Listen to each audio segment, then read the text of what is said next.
The year is 548 AD. The heart of Constantinople beats beneath marble domes and golden mosaics, while the air inside the imperial palace feels heavy with the weight of fate. Behind those gilded doors, a circle of court physicians huddles around a bed draped in shimmering Tyrian purple, a color so rare and sacred it was said to be worth more than gold itself. Upon that bed lies a woman whose journey defied every law of her time. Once, she danced naked before roaring crowds as trained geese pecked grain from between her legs. A performer scorned by nobles, forgotten by saints. Yet now, that same woman wears the crown of an empire that stretches across continents. Empress Theodora opens her eyes for the final time. Her husband, Emperor Justinian, the most powerful man in the known world, kneels beside her, stripped of all his titles and armor, reduced to nothing more than a grieving man. The courtiers bow in silence. The priests murmur their final prayers. But in the dim light, it's the servants, the quiet watchers of the empire, who exchange knowing glances. They've seen what power truly costs. And as we stand at the edge of this moment in history, where are you watching from right now? What time is it there as we witness the last breath of one of the most extraordinary women who ever lived? They carry secrets that could fracture an empire if ever spoken aloud. Because Theodora of Constantinople lived not one life, but three. To the public, she was a saintly empress, a patron of churches and protector of women. To the court, she was a political genius, capable of ordering thousands to their deaths without a tremor in her voice. But to those who entered her private world, the spies, the servants, and the lovers summoned in secret, she was something else entirely. This is the tale of how a bear-keeper's daughter, once infamous in Constantinople's brothels, ascended to become the most formidable woman in Byzantine history. How she manipulated the law itself to make her marriage to an emperor possible. How she maintained a network of lovers under the gaze of the most watched man on earth. And how she died not as a scandalous courtesan, but as a saint venerated by the Orthodox Church, a transformation that would defy even legend. As her servants prepare her lifeless body, they notice marks that should not exist on a faithful wife. They find strange objects hidden deep within her chambers, tokens that confirm rumors whispered across decades. They uncover letters, coded and sensual, hinting at appetites that the historian Procopius once called inhuman. Yet none of them speak, because even in death, Theodora remains the most dangerous woman in Constantinople. What you are about to hear is drawn from three sources. The first, official Byzantine chronicles, which portray Theodora as a redeemed sinner turned pious empress. The second, Procopius' secret history, a document so scandalous it was hidden for centuries, describing acts and desires that scholars still argue could not possibly be true. And the third, archaeological discoveries within the very palace where she ruled, findings that suggest even the secret history may have been modest by comparison. Consider this your warning. This is not merely another ancient scandal. It is the story of a woman who weaponized her body to climb from filth to the throne, who used her sexuality as a political instrument while preaching Christian virtue in public. A woman whose desires were so boundless that architects were forced to modify the palace to accommodate them. If her contemporaries are to be believed, Theodora did not just break taboos, she obliterated them. She was so extraordinary, so dangerous to the social order, that Byzantine lawmakers were compelled to rewrite morality itself to contain her. The year is 500. In the echoing basement beneath Constantinople's hippodrome, a bear-keeper's young daughter is about to discover the only currency that holds value in her world, her body. Theodora's story begins with tragedy. Her father, a humble bear-keeper, dies not from a savage animal, but from something more insidious. A minor wound that festers, turns septic and poisons his blood. It is 505 AD. Theodora is barely 5 years old, and her small world is about to shatter in ways that will either destroy her or forge her into Byzantium's most brilliant survivor. Her mother's response is brutal in its practicality. the kind of cold wisdom only desperation can produce. Within a week of the funeral, she parades Theodora and her two sisters through the hippodrome, offering them as wards to whichever political faction will take them in. The Greens, her husband's former employers, reject them publicly. The Blues, their bitter rivals, accept, mocking the Greens in the process. That single act of humiliation, 3 little girls displayed for pity in the heart of the city, would echo through history in ways none of them could have imagined. By 12, Theodora is performing in the theater, which in 6th century Constantinople is little more than legalized prostitution draped in costume. By law, actresses and prostitutes are the same. They dance, they strip, they serve whoever pays. Performances happen on stage, the rest in the shadowed rooms behind it. Sometimes the act itself becomes the entertainment art disguising obscenity. Decades later, Procopius would record the details in the secret history with the precision of a man either scarred by what he saw or fascinated beyond redemption. He writes of Theodora lying on stage, naked except for a ribbon tied around her groin, because full nudity was technically forbidden. Servants scattered barley across her skin while trained geese pecked the grains from her body, starting from her chest and working lower, as she performed ecstasy for the watching crowd. But what separates Theodora from the hundreds of women who shared that stage was her awareness. Her understanding that degradation could be turned into dominion. The men who paid to watch her believed they were consuming her, but in truth, she was studying them. Every desire, every whispered request, every shameful confession. She stored it all. Every fetish was intelligence. Every liaison, leverage. Even her enemies admitted her brilliance. Theodora possessed an unnerving intelligence, a photographic memory for faces, voices, and details.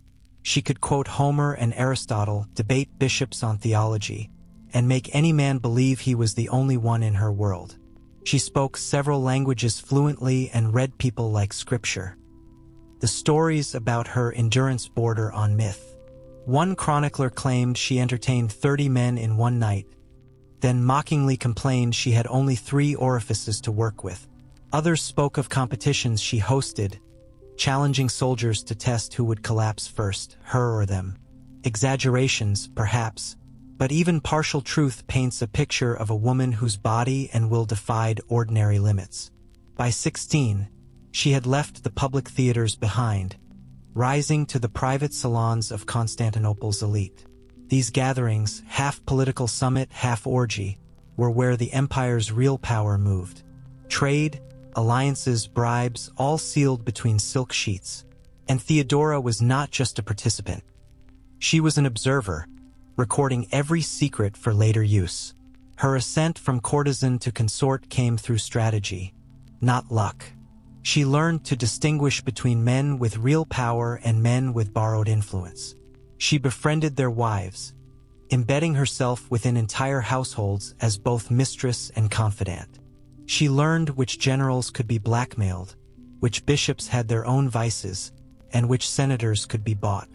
Her first great relationship was with Hysebulus, the governor of Pentapolis in North Africa. He made her his mistress, whisking her away from the squalor of Constantinople to a world of luxury. For 4 years, she ruled his household, until he abandoned her without warning, leaving her stranded in Alexandria with nothing. Most women would have fallen back into prostitution. Theodora reinvented herself instead. In Alexandria, she spent a year among theologians, not out of devotion but calculation.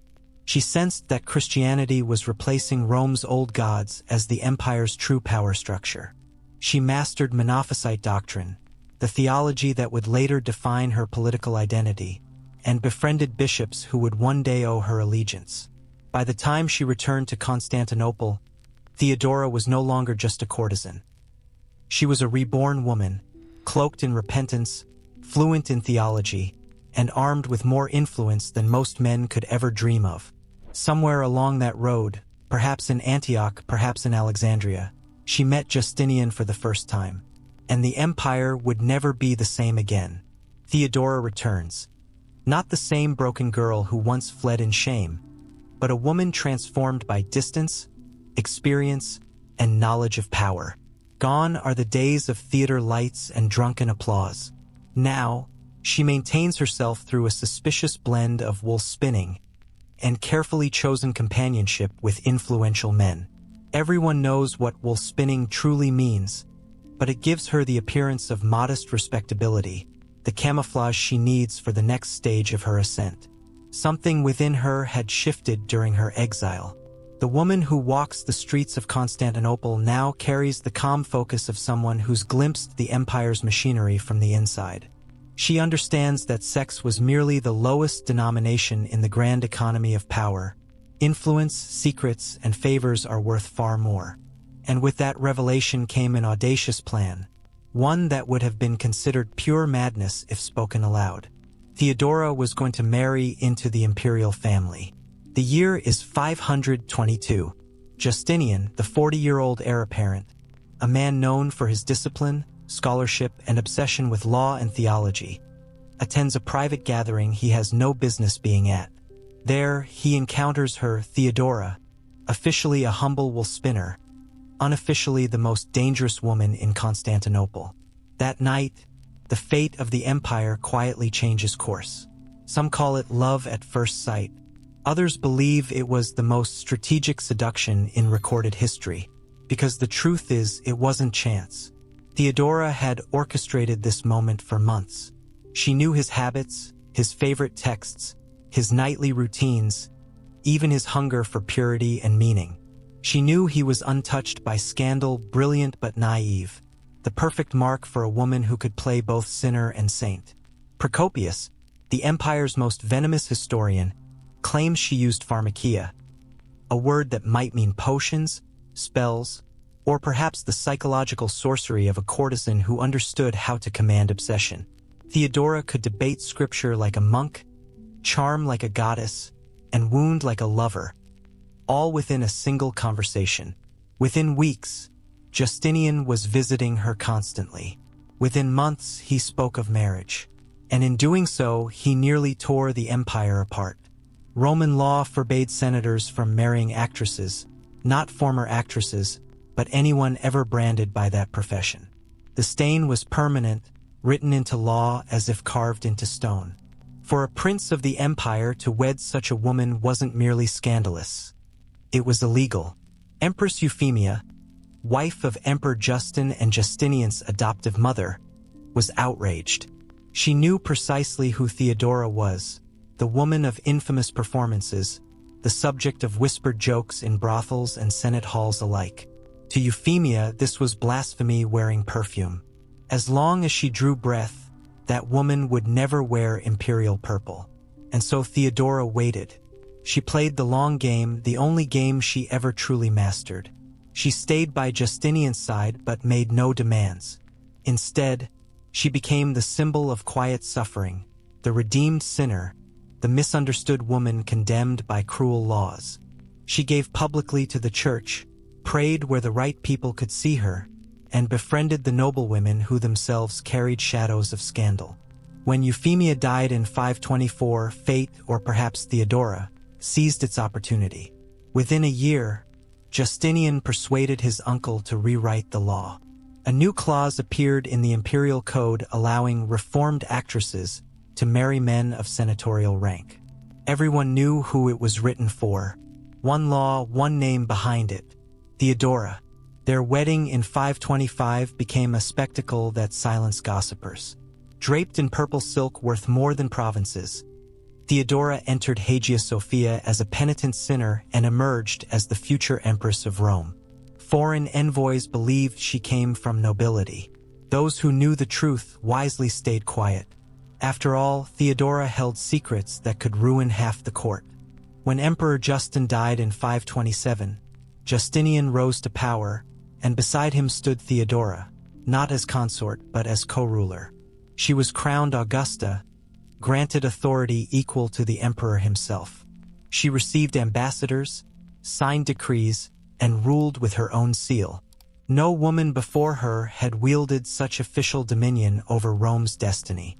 But behind those gilded walls, the private Theodora, according to Procopius, was more shocking than the public empress. Her appetites, he claimed, did not fade with power. They evolved. The palace itself was remodeled to conceal hidden passages leading to her private chambers, constructed after 527 for reasons no one dared question. Her alleged lovers ranged from generals and bishops to foreign diplomats who somehow always left with new titles, wealth, or alliances. The most damning tale involved a nobleman named Ariobindus, the husband of Justinian's niece, who supposedly met with Theodora thrice a week for 2 years. When he tried to end it, she accused him of treason. He fled to a monastery. She had him dragged back. He vanished, and his widow was told he died of a sudden illness. Running such a secret web of affairs beneath the emperor's nose required meticulous control.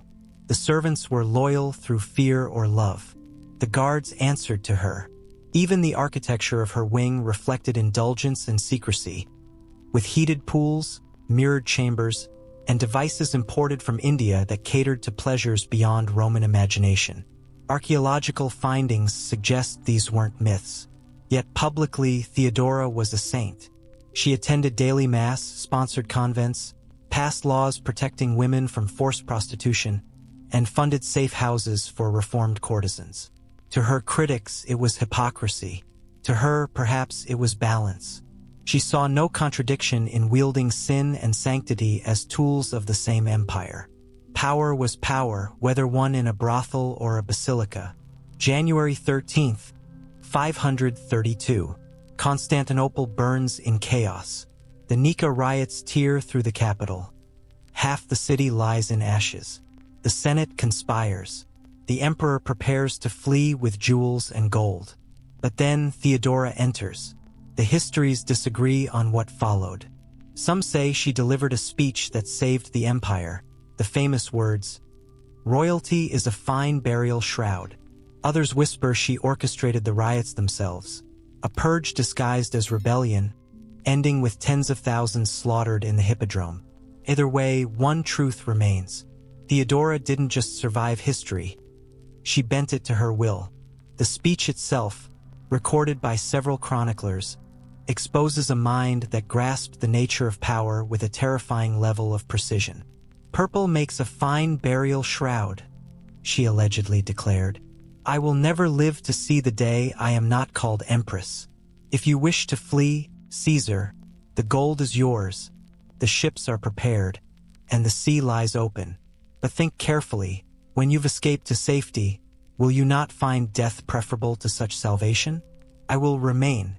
I believe the old saying is true. Royalty is the noblest of burial shrouds." That single speech changed everything. Justinian stayed, but more importantly, he entrusted Theodora with absolute authority over the empire's response. And what followed was not diplomacy, not negotiation. It was annihilation disguised as justice. The rioters had taken refuge in the hippodrome, the very arena where Theodora had once performed for coins and laughter, even alongside geese. Now, 30,000 men and women crowded inside, believing they were revolutionaries who had already triumphed. They had even crowned a new emperor, Hypatius, the nephew of the former emperor Anastasius. To them, victory seemed certain. To Theodora, it was the perfect trap. Her plan was elegant in its horror. She sent eunuchs bearing heavy purses of gold to the Blues faction, whispering reminders that their ancient enemies, the Greens, supported Hypatius. Greed and rivalry did the rest. Division spread like a virus through the crowd. Then, as calm returned to the surface, she had soldiers quietly stationed at every exit. Casually, almost innocently, as though maintaining order. And when the time was right, she dispatched her two most trusted generals, Belisarius and Mundus, into the hippodrome with one chilling command: leave no survivors. What happened next was not a battle. It was butchery. 30,000 souls trapped in a death pit. The soldiers began at the gates, methodically cutting inward. The slaughter lasted 3 hours. Screams echoed across the Bosphorus, rising like smoke from hell itself. But what the official histories fail to emphasize is that Theodora had names, a list written long before the riots began. She knew precisely who would die that day, not only rebel leaders but anyone who had ever mocked her, denied her, or treated her as less than human. The massacre was both vengeance and purification. Senators who once laughed at her performances, merchants who sneered when she was poor, priests who called her damned, all were marked for death.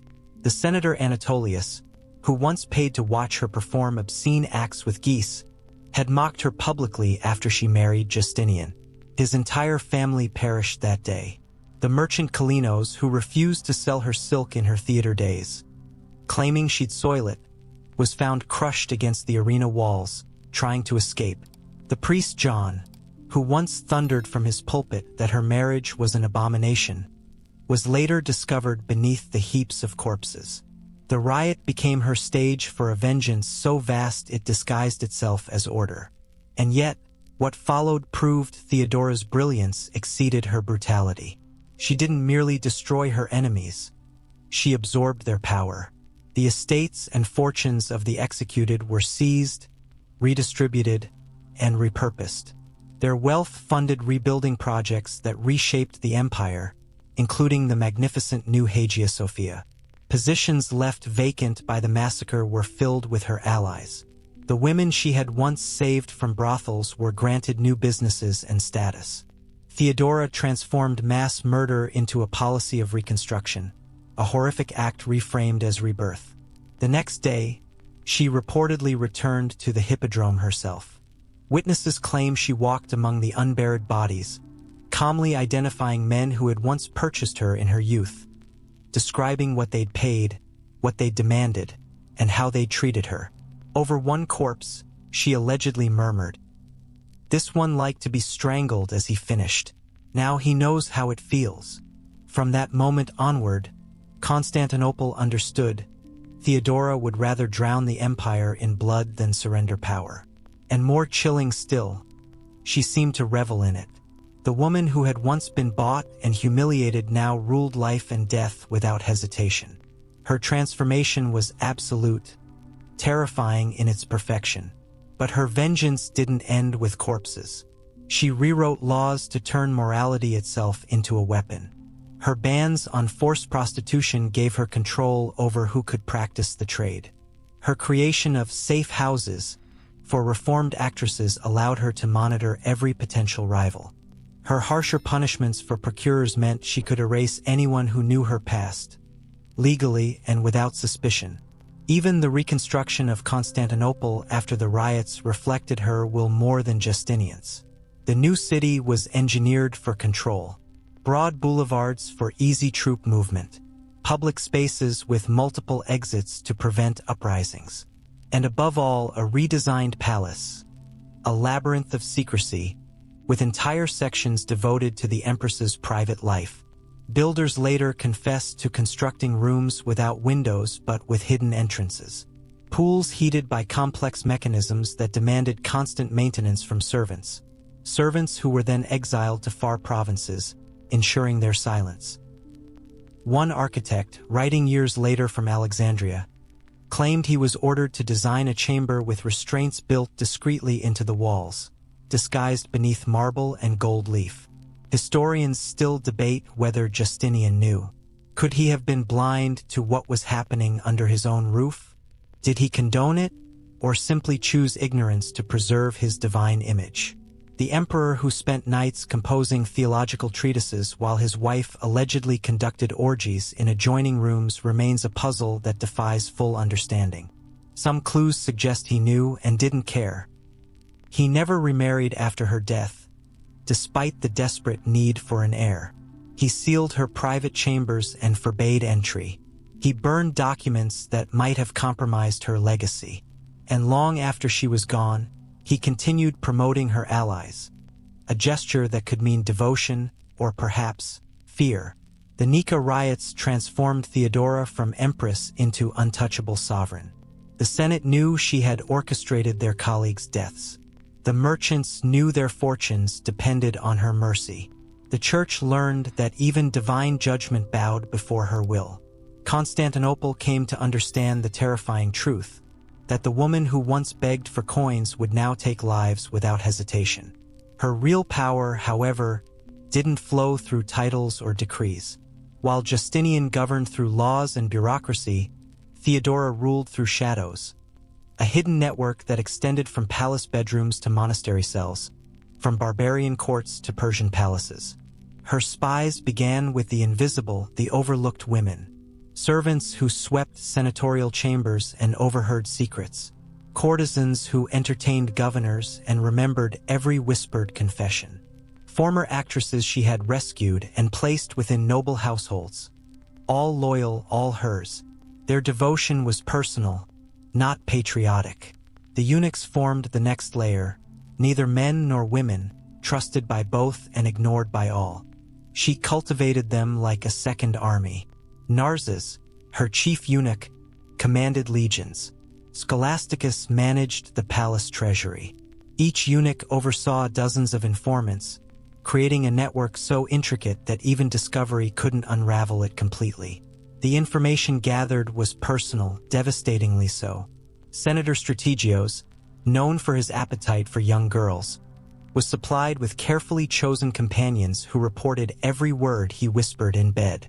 Bishop Cesios, fond of Syrian wine, confessed too much after every cup. General Buzes talked in his sleep to a courtesan Theodora had handpicked. Every secret, every sin was catalogued. Within the palace existed entire chambers filled with incriminating documents, letters, financial ledgers, testimonies, all capable of destroying the mighty in a heartbeat. She didn't always act on these secrets. She waited. Years could pass before she pulled a single thread, but when she did, it unraveled lives completely. In 538, Marcus the patrician publicly opposed her in a theological debate. The next morning, his wife received an anonymous package, detailed records of his secret visits to a brothel specializing in young men. The dates, payments, and acts were recorded in brutal precision. By evening, Marcus had renounced his objections and pledged undying loyalty to the Empress. Her influence stretched far beyond Constantinople. She maintained personal correspondence with queens, noblewomen, and priestesses across the known world. These letters, some still preserved in dusty monasteries, contained more than gossip. They carried coded intelligence on military movements, royal successions, and economic vulnerabilities. The Gothic queen Amalasuntha thought she was confiding in a sympathetic friend. In truth, she was feeding Theodora intelligence that would justify the Byzantine invasion of Italy. Even Persia wasn't beyond her reach. When the ambassador Zamasp tried to broker a secret pact with disloyal Byzantine generals, Theodora learned of it within hours. Instead of exposing the plot immediately, she let it grow, tracking every traitor. Then, during a public banquet, she casually mentioned details only the conspirators could have known. Their faces turned pale. They realized she had known everything from the start. That night, the generals were arrested. Zamasp was sent back to Persia with a single message: Theodora knows all. Even the monasteries, places of silence and devotion, became part of her network. Theodora funded dozens across the empire, particularly those loyal to her favored Monophysite doctrine, and through them information flowed like holy water. Monks and nuns across the empire, many of them owing their safety and survival to Theodora's personal patronage, became her unseen eyes and ears. Grateful for her unwavering protection, they began reporting not just spiritual matters, but the inner workings of power itself. From the shadows of their cloisters, they sent word of governors' corruption, generals' ambitions, and rival factions' secret dealings. A monastery deep in Syria might send her intelligence on Arab tribal movements near the frontier, while a convent in Egypt would quietly document the grain harvests and the patterns of tax collection. Without realizing it, holy men and women had become instruments in the most extensive spy network the Byzantine world had ever seen. But what Theodora valued above all else was not military or political intelligence. It was sexual intelligence. She knew precisely who was sleeping with whom across Constantinople. She knew which wives strayed, which husbands sought comfort with boys, and which bishops broke their sacred vows under the cover of night.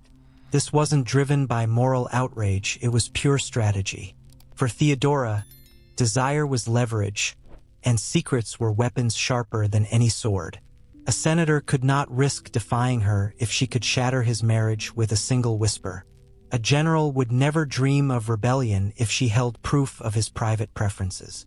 Her most intricate system of control, however, came through what she called procurement, the art of temptation. When Theodora wanted someone neutralized or bent to her will, she simply created the perfect snare. The austere judge who had dared rule against her suddenly found himself approached by the embodiment of his desires. A tall, fair-haired woman speaking with an exotic accent. She seemed heaven-sent, but in truth, she had been meticulously crafted by Theodora herself, trained, instructed, and dispatched with one mission: to own the judge's soul. Within weeks, his rulings changed, his loyalties shifted, and every secret word he spoke in passion made its way back to the Empress. Her web reached even deeper into the city's orphanages, many of which she had personally founded. Theodora gave these children shelter, food, and education, molding them into loyal instruments. A young boy might one day serve as a secretary to a senator, quietly reading his private letters. A girl could become a lady's maid, observing and remembering every indiscretion. Each of them carried a silent devotion to the woman who had rescued them from the streets. Even the stones of Constantinople whispered to her.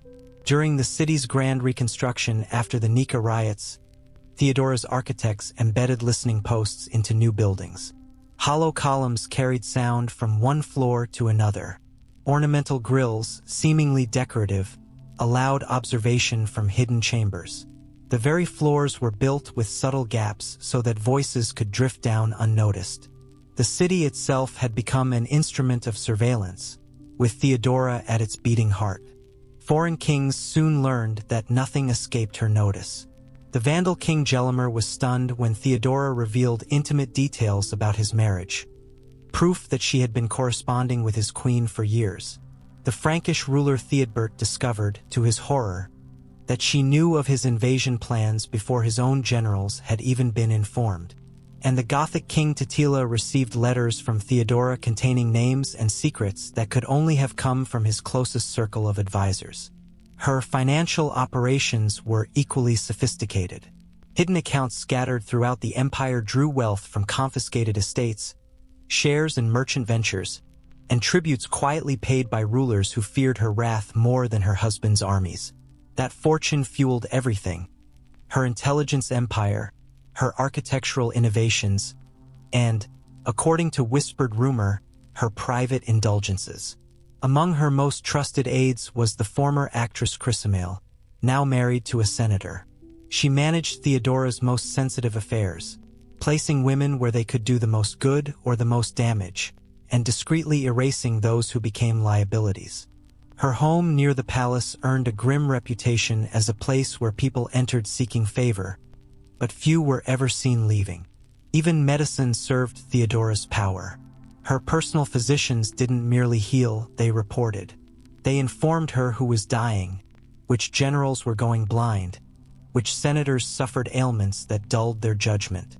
Through this secret health intelligence, Theodora could anticipate deaths, mutinies, and political collapses long before anyone else. The architectural changes made to her palace quarters after the Nika riots were officially labeled as restorations, but they were nothing less than a physical embodiment of her private desires. Craftsmen from Syria and Egypt, chosen precisely because they didn't speak Greek, were brought in to ensure silence. Once construction was done, most were sent to distant frontiers, where few survived long enough to tell what they'd built. Recovered plans from monastery archives reveal astonishing engineering. Underfloor heating systems maintaining precise temperatures, hidden hydraulic platforms, and soundproofing centuries ahead of its time. These were not ordinary improvements. They were instruments of control and pleasure. The centerpiece, known as the Purple Room, stretched 60 feet long beneath a domed ceiling of silvered mirrors that reflected endlessly into one another. The marble floor, heated by running water beneath, made garments unbearable in the constant warmth. Hidden panels opened to reveal polished implements, cleaned and replaced daily by servants who were either mute by nature or rendered so by Theodora's command. Connected to this was a pool complex unlike anything in Rome's history. 7 baths, each with its own temperature and purpose. The deepest featured mechanical currents, designed to move bodies effortlessly through the water. Servants attending these chambers communicated only through gestures, their tongues cut to ensure secrecy. Even more remarkable was the private theater, an intimate circular room with plush seating for 30, lit by hundreds of adjustable oil lamps. Hidden trapdoors and mechanical platforms allowed performers or objects to rise dramatically from the floor. Yet this was no stage for plays. It was a chamber for orchestrated pleasure. Eyewitness accounts from surviving servants describe gatherings of Constantinople's most powerful citizens, transformed into participants in unspeakable scenes. Senators' wives discovered desires they never knew existed. Generals, stripped of armor and pride, engaged in acts that would have destroyed their reputations if ever spoken aloud. Even bishops, cloaked in guilt, recited scripture as they broke every vow. To supply such spectacles, Theodora maintained her own covert institution, a so-called school for servants near the palace. In truth, it was a training ground. Young men and women were taught the art of seduction, conversation, and performance. Their bodies were conditioned, their minds molded. Graduates bore a small tattoo, a purple dove, visible only to those who understood its meaning. Theodora's court physician, Aetius, wrote in cipher after her death, describing injuries he had treated that no ordinary activity could explain. Torn muscles, patterned bruises, lacerations from mechanical devices.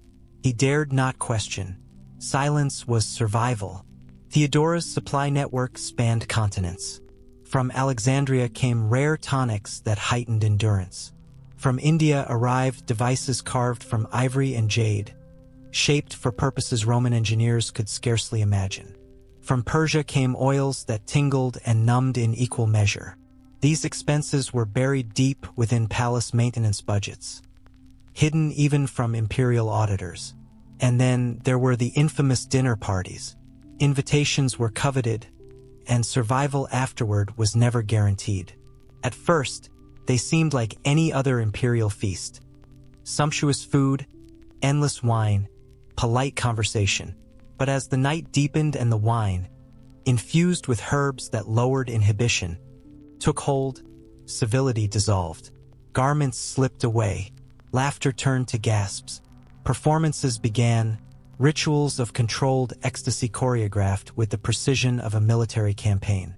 Senator Priscus, in a letter discovered centuries later, wrote, "The Empress commanded pleasure as others command armies. Every motion had meaning. Every breath was planned. Every desire was orchestrated to perfection. I took part in acts I can never name, acts shared with men I still see every day sitting proudly in the Senate chambers. Each of us now carries the same unbearable secret, a silent oath of mutual shame that seals our lips tighter than any imperial decree." The games Theodora conceived were not mere indulgences of flesh. They were intricate psychological theaters, where power, degradation, and release intertwined in ways few could comprehend. A judge who once dared to rule against her might awaken to find himself stripped of his dignity, his authority inverted, kneeling before the very kind of soul he had condemned. A general who had built his life upon discipline and command would discover what it meant to lose both, his body restrained, his will dismantled. A bishop who thundered against lust from the pulpit would suddenly confront cravings that defied every sermon he had ever spoken.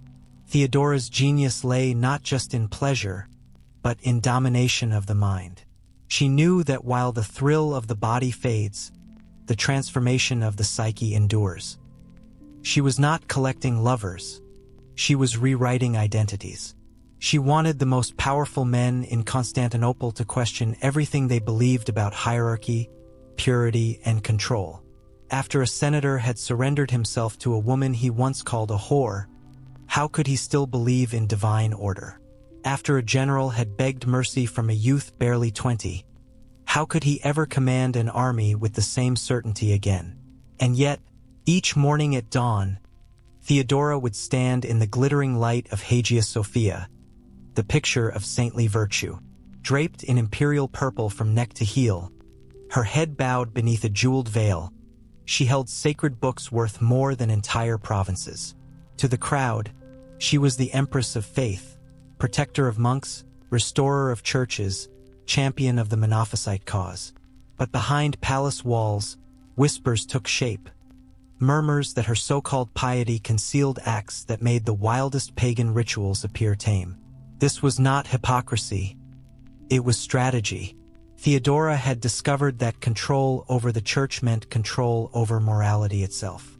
If she could define holiness, she could sanctify her own desires. The same woman once mocked for performing with geese now decided which bishops received their mitres.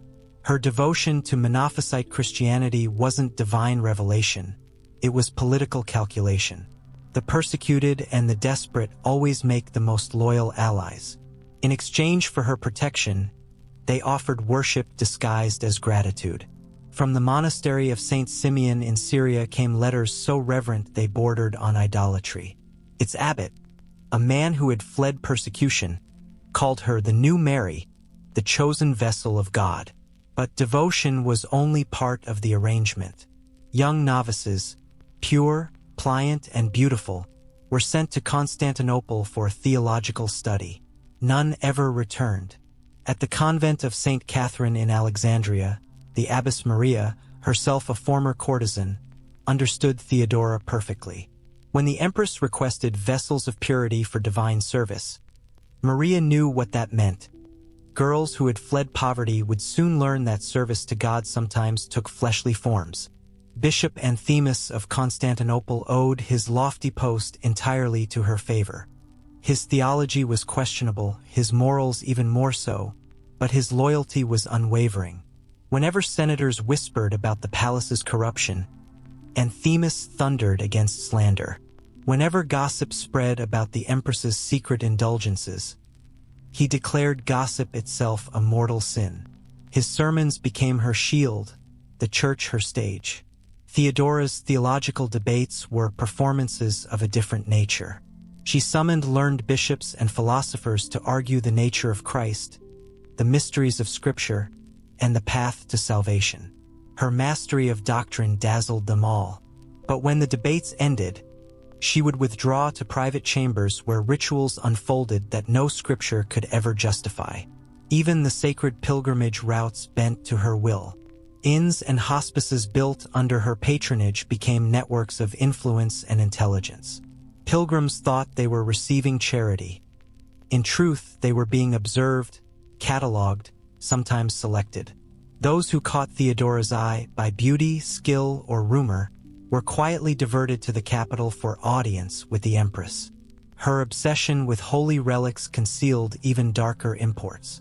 Alongside bones of saints and fragments of the true cross came crates from distant lands, devices from India, powders from Persia, manuscripts from Egypt describing pre-Christian rites of the body and the soul.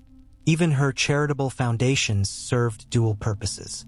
The hospital for reformed prostitutes offered redemption to the lost, but to Theodora, it was also a recruiting ground. The women she saved were given food, shelter, and safety, on the condition that they serve in ways they could not refuse. The orphanages followed the same design, homes for the abandoned that became testing grounds for potential service. Confession itself became a tool of espionage. Her personal priest, Father John, owed everything to her patronage. Every whispered sin from the city's elite flowed directly into her ears. Adulterers found their secrets weaponized. Embezzlers found themselves suddenly exposed. The holy booth became a palace spy chamber, and absolution came with a price. Even her mosaics hid coded meanings. The great depiction of Theodora in Hagia Sophia, officially a symbol of piety, was a tapestry of hidden knowledge. The gems on her chalice align with celestial patterns from ancient mystery cults. The folds of her robe conceal symbols older than Christianity itself. She embedded forbidden truths in the very art meant to glorify her sanctity. Remote monasteries like Bethnia served as sanctuaries for silence, where troublesome witnesses were sent for spiritual retreat and never seen again. Her theological writings, admired for their eloquence, contained secret instructions when read by those initiated into her mysteries. Passages on divine unity described more than faith.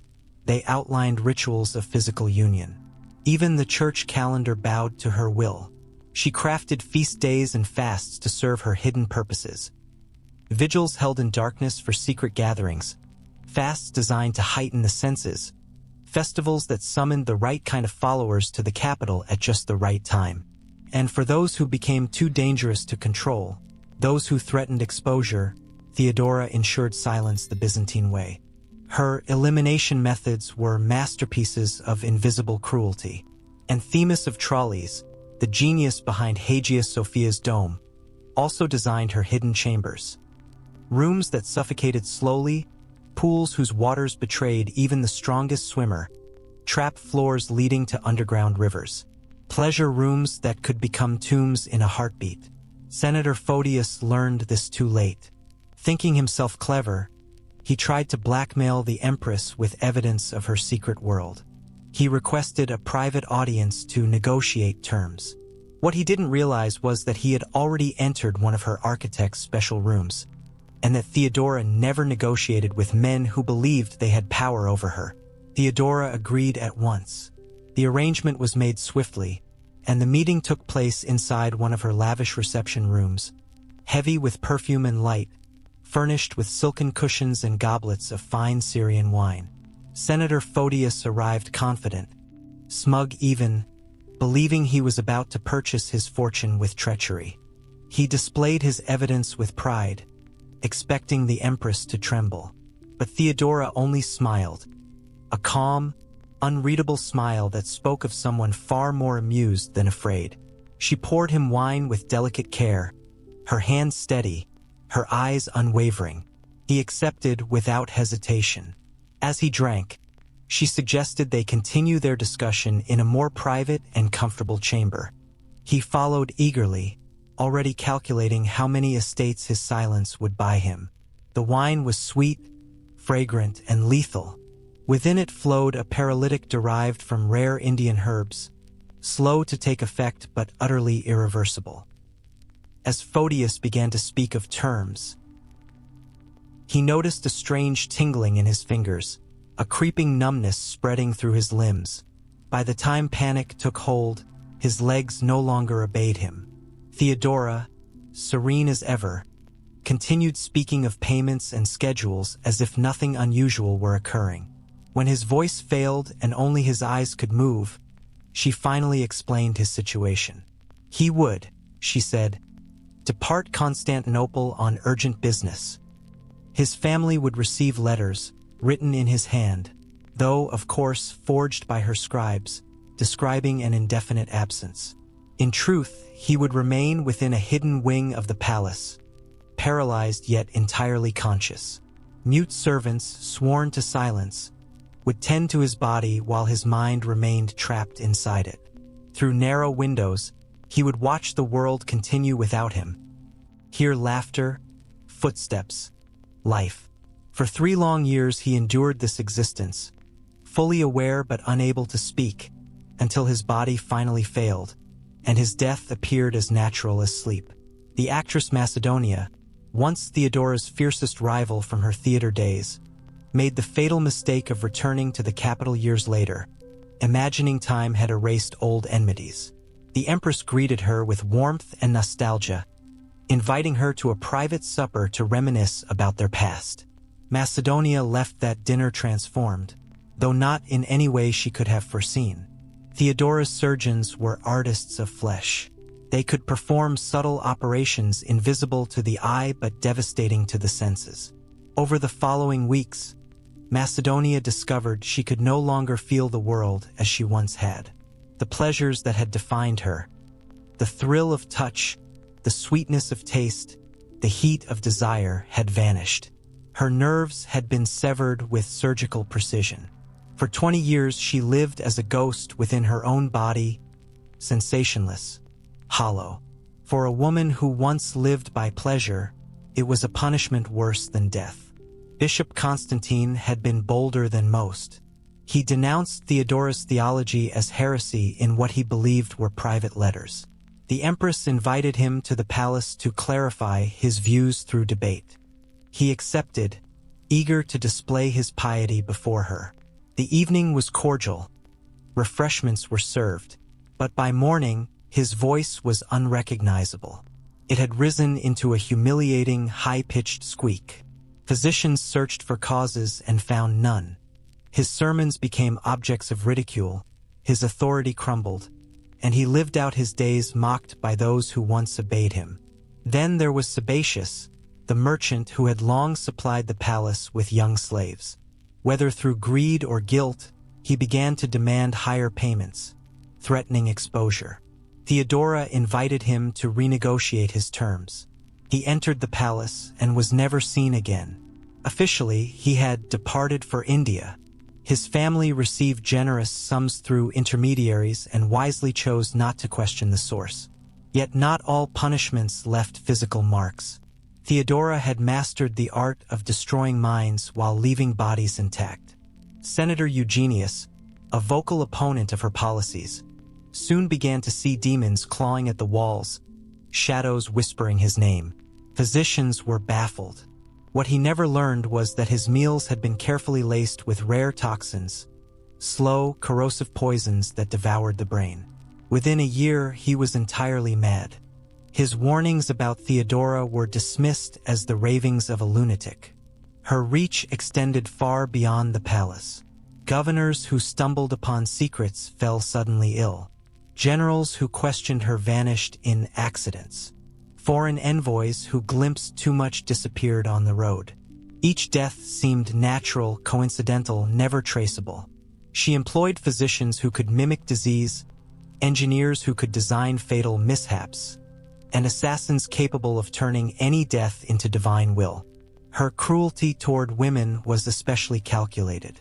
Theodora reserved her most imaginative punishments for those who reminded her of her own beginnings.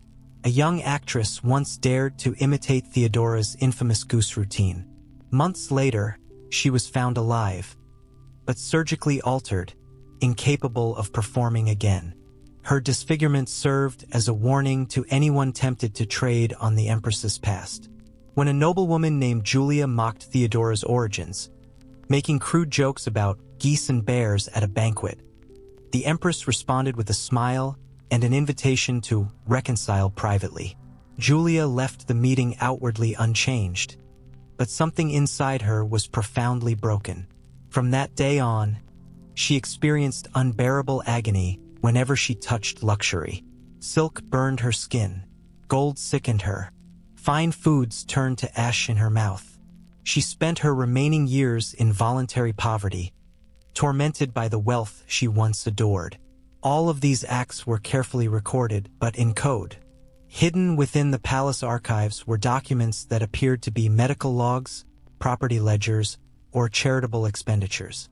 In truth, they were death registers, each name replaced by a number, each method disguised as treatment. Only those who understood the cipher could read the archive for what it truly was, a record of elegant, systematic elimination. By 548 AD, spring had returned to Constantinople, and death had come for Theodora. The disease consuming her was almost certainly ovarian cancer, though her physicians could not agree. For 2 years she concealed it with powders, pigments, and padding. Her vanity and willpower were unbroken even as her body failed. But by March, she could no longer pretend. The greatest actress in Byzantine history was performing her final role, and she knew it. Her preparations for death were as meticulous as her schemes in life. For 3 days, the palace furnaces burned non-stop, devouring cartloads of documents, likely the blackmail archives she had accumulated for decades. Certain servants were reassigned to distant provinces. Others vanished entirely. Those who remained were rewarded into silence. She summoned select figures for farewell audiences. Some left her chambers weeping, others pale with terror. Senator Marcus fled to his countryside estate and never returned to the capital. Bishop Menas emerged looking as if he had aged 20 years in a single night. Whatever words passed between them were never written down, but their echoes shaped Byzantine politics for generations. Her treatment was relentless. Physicians from Alexandria, Antioch, even India gathered at her bedside.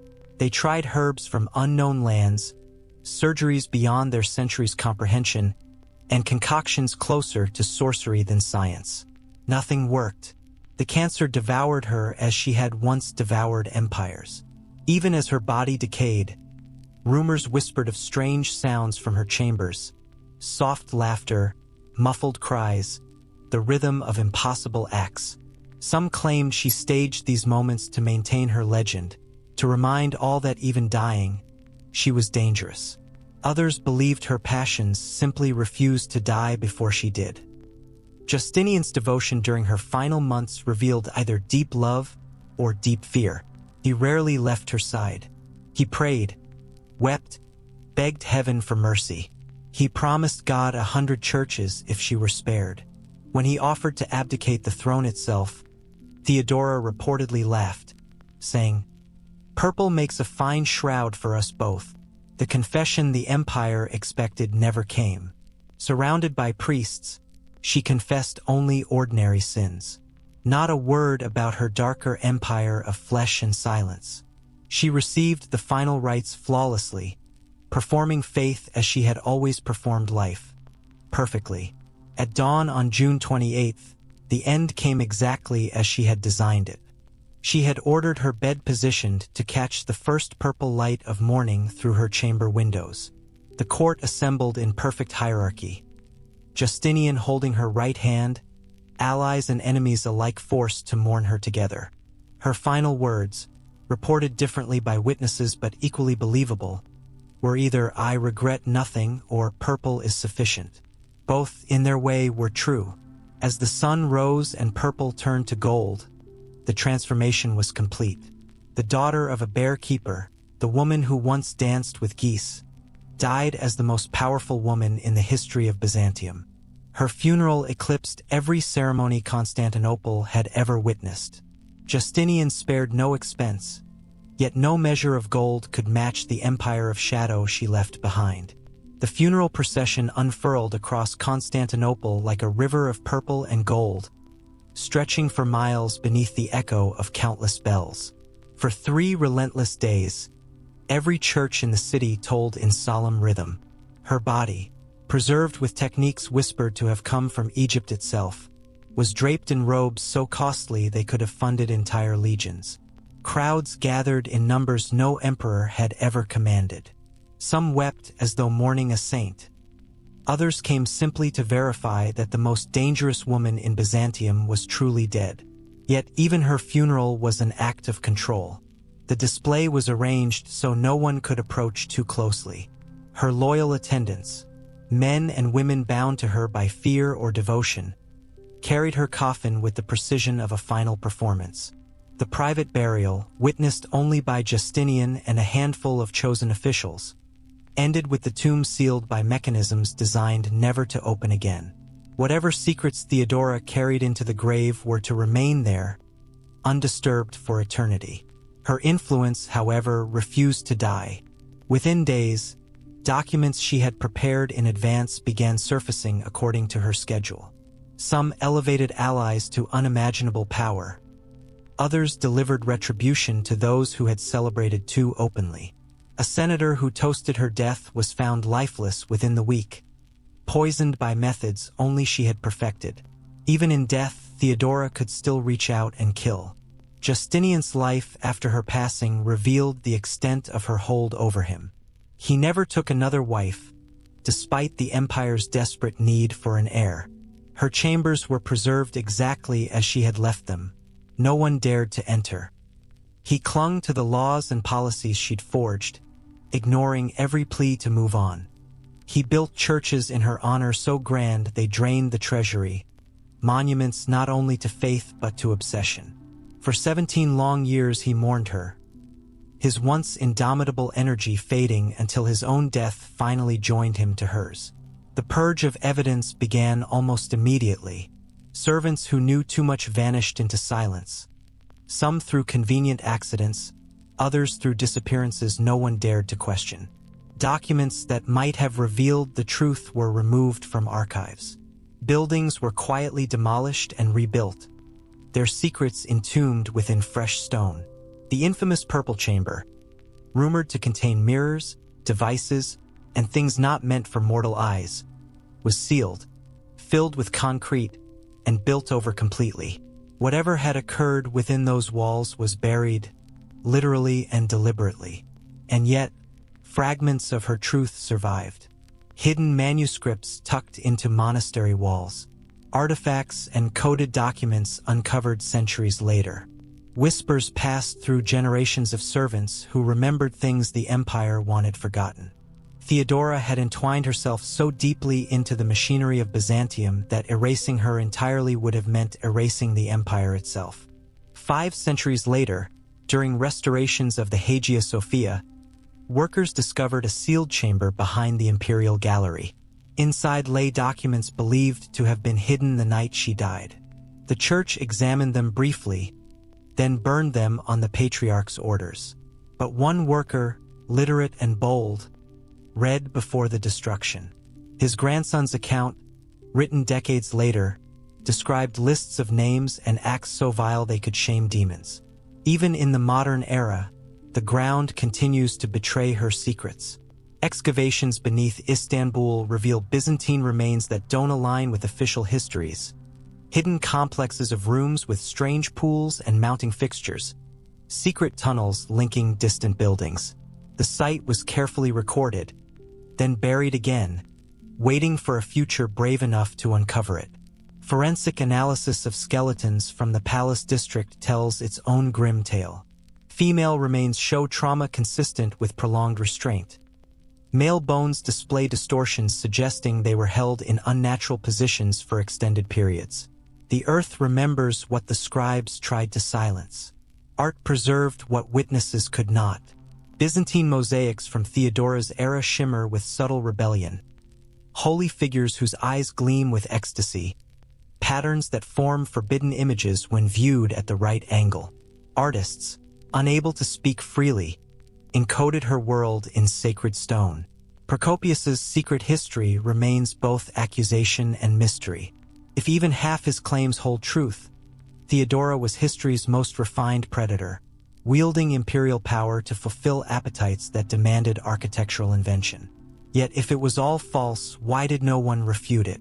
Why did Justinian, master of empire and law, never denounce the text that called his beloved a monster? Why did the church itself permit its quiet survival?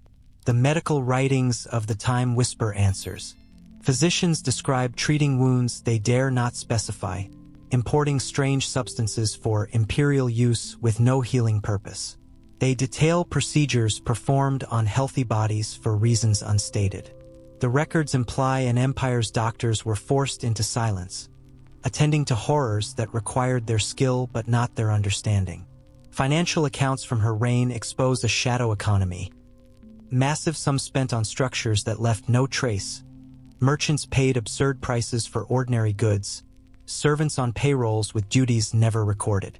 Theodora's empire included a hidden infrastructure, a world beneath the world, built on secrecy and pleasure. Her relationship with the church remains a paradox. How did a woman accused of such depravity maintain the support of bishops and abbots? Were they blackmailed, seduced, complicit, or did they simply fear her as everyone else did, aware that opposing Theodora could mean vanishing from history itself? Genetic studies of modern descendants reveal noble bloodlines where none should exist, carrying Byzantine markers untraceable through official genealogy. It hints that Theodora's private politics of the flesh shaped dynasties the empire refused to acknowledge. Even centuries later, the Byzantine court unknowingly carried her fingerprints. Rituals introduced after her death mirrored her rumored practices: the arrangement of courtiers, the use of purple in new and forbidden ways, ceremonies mimicking religion but born of something far darker. The empire's future generations were performing her memory without even realizing it. The legal codes Justinian authored with her influence reshaped civilization itself, yet beneath their progressive surface lay Theodora's will. Laws protecting prostitutes centralized her control of the flesh trade. Statutes on marriage and inheritance gave her tools to destroy enemies with legal precision. The foundation of Western law bears her hidden signature, a courtesan's touch in the framework of justice. Even the architecture whispered her name. Churches built during her reign contained inexplicable chambers, passages leading nowhere, ornamentation that became obscene when illuminated from certain angles. Across continents, Theodora left her shadow carved in marble and gold. When her body was finally prepared for burial, the servants performing the rites saw truths history would never record. Marks on her flesh that shouldn't have been there. Artifacts hidden among her belongings that confirmed rumors once dismissed as myth. Documents hinting at appetites too monstrous for the page. They spoke to no one, because even dead, Theodora was still feared. For 1,500 years, historians have struggled to define her. Saint or sinner, reformer or tyrant, faithful wife or predator. The truth resists simplicity. She was all of them at once. A paradox made flesh, a woman who transcended the categories of her age. The daughter of a bear keeper who rose to rule an empire. The prostitute who became a saint. The actress who rewrote law, faith, and flesh itself. The woman who transformed her body into both weapon and throne. The facts alone are astonishing enough, but Theodora's legend, like the purple light that bathed her final dawn, refuses to fade. She didn't just change laws. She rewrote them to make the impossible possible, to legalize a marriage the empire itself had forbidden. She stood before a collapsing throne during the Nika riots and saved it through sheer defiance. Her hand shaped the legal codes that still form the backbone of Western law. She commissioned churches so enduring that they still scrape the skies of Istanbul. She shielded women from exploitation even as she was accused of exploiting them herself. She preached tolerance while enforcing her own merciless intolerance. Theodora was a paradox incarnate, the most revered and most reviled woman of her age. And yet, if the accusations whispered by her enemies hold even a grain of truth, then behind the marble facade was a woman darker than myth could capture. A ruler who turned seduction into statecraft and pleasure into politics. She was said to command networks of blackmail and desire that reached into every stratum of Byzantine society. The palace itself was rumored to have been altered, its chambers redesigned to fulfill appetites that ordinary walls could not contain. She erased threats not through brute force, but with an intimate understanding of how fear could break the human body and mind. She wore piety like a costume, performing Christianity by day while embracing ancient, forbidden rites in secret. But perhaps the most haunting idea is this: what if it was all a performance? What if the girl who once faked ecstasy for coins never stopped pretending? What if every scandal, every display, every gesture was a calculated act in a lifelong play? She may have crafted a persona so mesmerizing that even history mistook the role for the woman herself. For 40 years, the greatest actress of Byzantium may have played her final role, Empress, without ever dropping the mask. Today, the physical city that once knew her has been buried beneath centuries of stone and steel. The palace that echoed with her footsteps is gone, its secrets interred under layers of modern construction. The documents that could have revealed her true nature were burned long ago by those who found profit in preserving mystery. The witnesses have been dust for 15 centuries. What we have left are fragments, architectural anomalies, strange medical records, cryptic financial accounts, and the whispered confessions of Procopius, whose writings seem too outrageous to believe, yet far too detailed to dismiss. In the end, Theodora triumphed. She died draped in purple, exactly as she once vowed, buried as an empress, remembered as a saint by the very church that would have condemned her life. Her mosaic in the Hagia Sophia shows her serene and untouchable, holding the chalice of Christ with the composure of divine authority. The bearkeeper's daughter, who once performed with geese, had completed the most spectacular metamorphosis in human history. But the servants knew. The workers who unearthed the sealed chambers knew. The physicians who treated inexplicable wounds knew. The architects who built impossible rooms knew.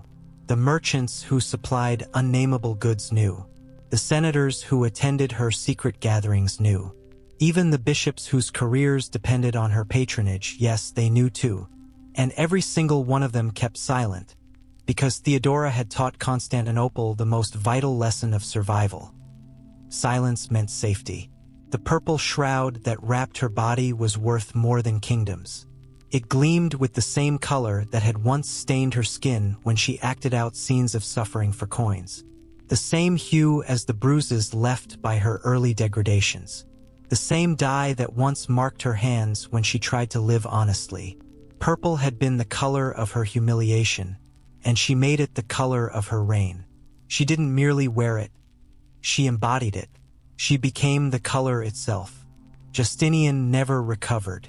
Though he ruled for 17 more years, he was a ghost of the man he'd been. He poured his grief into marble and gold, building churches as if stone and faith could resurrect her.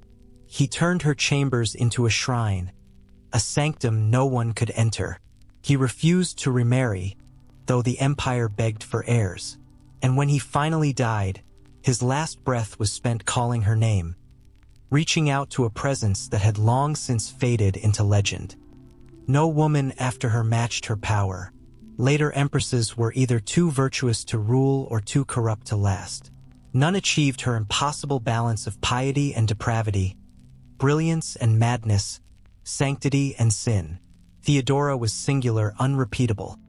A perfect storm of genius, hunger, and circumstance that history could neither define nor replicate.